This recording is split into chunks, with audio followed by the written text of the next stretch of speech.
ਅਗਲੀ ਗੱਲ ਕਰੀਏ ਸ਼ਰਮਾ ਜੀ ਕੇਂਦਰੀ ਗ੍ਰਹਿ ਮੰਤਰੀ ਅਮਿਤ ਸ਼ਾਹ ਦੇ ਬਿਆਨ ਦੇ ਬਾਰੇ।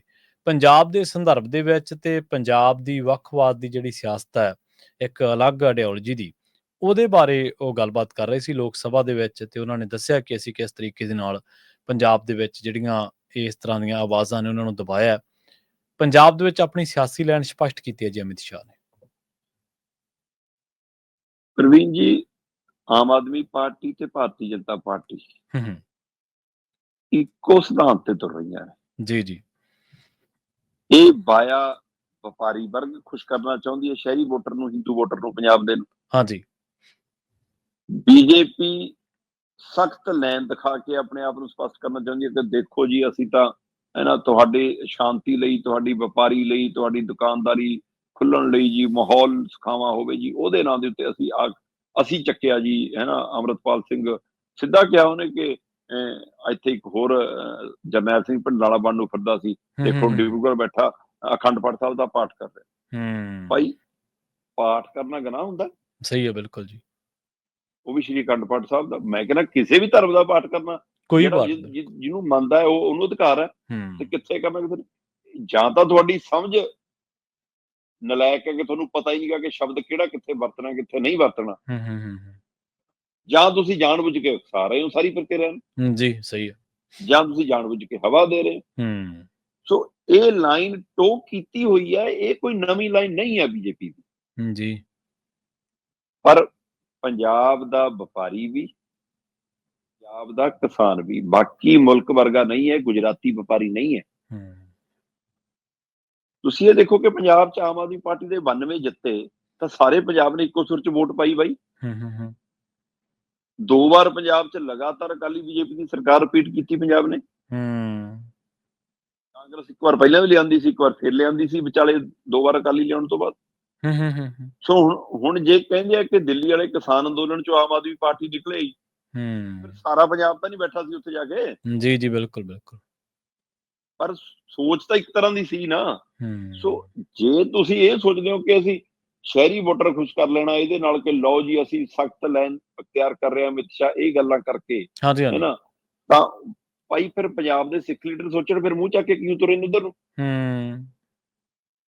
ਅੱਡੀਆਂ ਚੱਕ ਤਾਂ ਉਹ ਜਾ ਰਹੇ ਨੇ। ਸਹੀ ਹੈ ਜੀ, ਸਹੀ ਹੈ। ਕਰਨੀ ਇਹਨਾਂ ਨੇ ਹਿੰਦੂ ਧਰਮ ਦੀ ਹੈ। ਸੋ ਇਹ ਪੰਜਾਬ ਨੂੰ, ਪੰਜਾਬ ਦੇ ਲੀਡਰਾਂ ਨੂੰ, ਪੰਜਾਬ ਦੇ ਆਵਾਮ ਨੂੰ ਮੂਰਖ ਬਣਾਉਣ ਦੀ ਕਵਾਇਦ ਹੈ। ਔਰ ਪੰਜਾਬ ਦੇ ਵਪਾਰੀ ਨੂੰ ਇੰਨਾ ਪਤਾ ਹੈ ਕਿ ਜਿਹੜਾ ਅੱਜ ਮਾਹੌਲ ਹੈ, ਜੇ ਇਹ ਕਹਿੰਦੇ ਨੇ ਕਿ ਅਸੀਂ ਲੁਧਿਆਣਾ ਜਿੱਤਣ ਲਈ ਜਾ ਲੋ ਖਾਲੀ ਕਰਾਤਾ, ਤੇ ਅੱਜ ਪੂਰੇ ਪੰਜਾਬ 'ਚ ਧਰਨੇ ਮੁਜ਼ਾਹਰੇ ਲੱਗ ਰਹੇ ਨੇ, ਤਾਂ ਮਾਹੌਲ ਸਖਾਵਾਂ ਹੋ ਗਿਆ। ਸਹੀ ਹੈ ਜੀ, ਬਿਲਕੁਲ। ਮਾਹੌਲ ਸਾਜ਼ਗਾਰ ਹੋ ਗਿਆ। ਇਹੋ ਜਿਹੇ ਵਿਗੜੇ ਮਾਹੌਲ 'ਚ ਵਪਾਰੀ ਤੁਹਾਡੇ ਨਾਲ ਆਊਗਾ? ਕਦੇ ਨਹੀਂ ਆਊਗਾ, ਨਹੀਂ ਆਉਂਦਾ। ਬਿਲਕੁਲ ਸਹੀ। ਤੁਸੀਂ ਕਿਸੇ ਦੀ ਜਿੱਤ ਲਵੋ, ਪਰ ਬਾਅਦ ਚੋਂ। ਸੋ ਇਸ ਲਈ ਅਜਿਹੀ ਲਾਈਨ ਅਖਤਿਆਰ ਕਰਕੇ ਮੈਨੂੰ ਲੱਗਦਾ ਅਮਿਤ ਸ਼ਾਹ ਆਪਣੀ ਸਮਝ ਦਾ ਜਨਾਜ਼ਾ ਕਢਾ ਰਹੇ ਨੇ।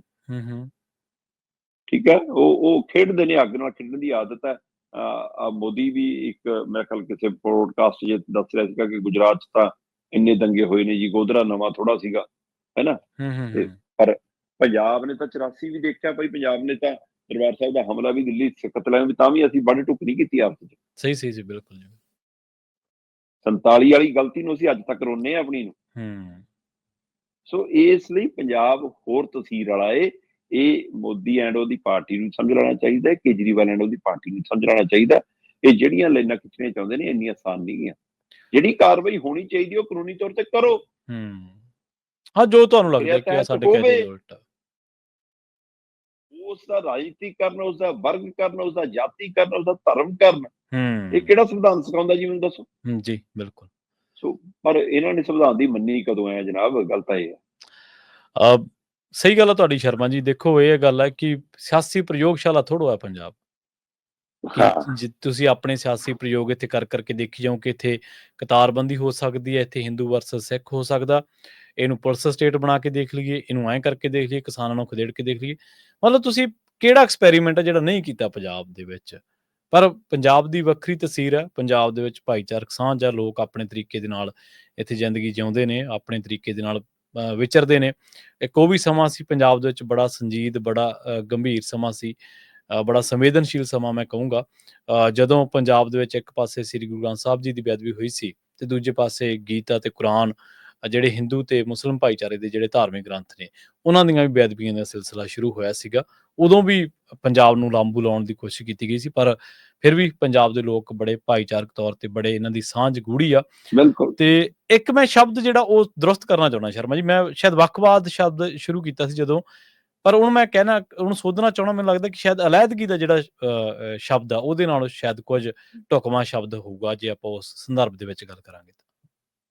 ਹਾਂ, ਬਿਲਕੁਲ। ਇਹ ਸ਼ਬਦ ਕਈ ਵਾਰ ਘੜ ਲਏ ਜਾਂਦੇ ਨੇ ਵਕਤ ਦੇ ਹਿਸਾਬ ਨਾਲ, ਤੇ ਉਹ ਪ੍ਰਚਲਿਤ ਹੋ ਜਾਂਦੇ ਨੇ ਫਿਰ। ਹਾਂਜੀ, ਹਾਂਜੀ, ਬਿਲਕੁਲ। ਉਹ ਹੈ ਨਾ, ਸੋ ਪਰ ਸਮੇਂ ਦੇ ਹਿਸਾਬ ਨਾਲ ਆਪਣੇ ਆਪ ਬਦਲ ਵੀ ਜਾਂਦੇ ਨੇ। ਉਹ ਪਾਤਰ ਸਾਹਿਬ ਅਕਸਰ ਕਹਿੰਦੇ ਹੁੰਦੇ ਸੀ ਕਿ ਜਿਵੇਂ ਆਪਾਂ ਦੂਸਰੀਆਂ ਭਾਸ਼ਾਵਾਂ ਦੀ ਜਦੋਂ ਗੱਲ ਕਰਦੇ ਆ ਨਾ, ਹਾਂਜੀ, ਹਾਂਜੀ, ਤਾਂ ਉਹਦੇ ਵਿੱਚ ਉਹ ਕਹਿੰਦੇ ਹੁੰਦੇ ਸੀ ਕਿ ਭਾਸ਼ਾ ਤਾਂ ਵਹਿੰਦਾ ਦਰਿਆ ਏ, ਇਹਨੇ ਕਿੰਨੇ ਸ਼ਬਦ ਕਿਨਾਰੇ ਤੇ ਛੱਡ ਜਾਣੇ ਹੁੰਦੇ ਤੇ ਕਿੰਨੇ ਨਵੇਂ ਨਾਲ ਲੈ ਲੈਣੇ ਹੁੰਦੇ। ਨਵੇਂ ਨਾਲ ਲੈ ਲੈਣੇ। ਸੋ ਇਸ ਲਈ ਇਹ ਚੱਲਦਾ ਰਹਿੰਦਾ, ਕੋਈ ਇੰਨਾ ਹੋ ਨਹੀਂਗਾ। ਜੀ, ਜੀ, ਬਿਲਕੁਲ।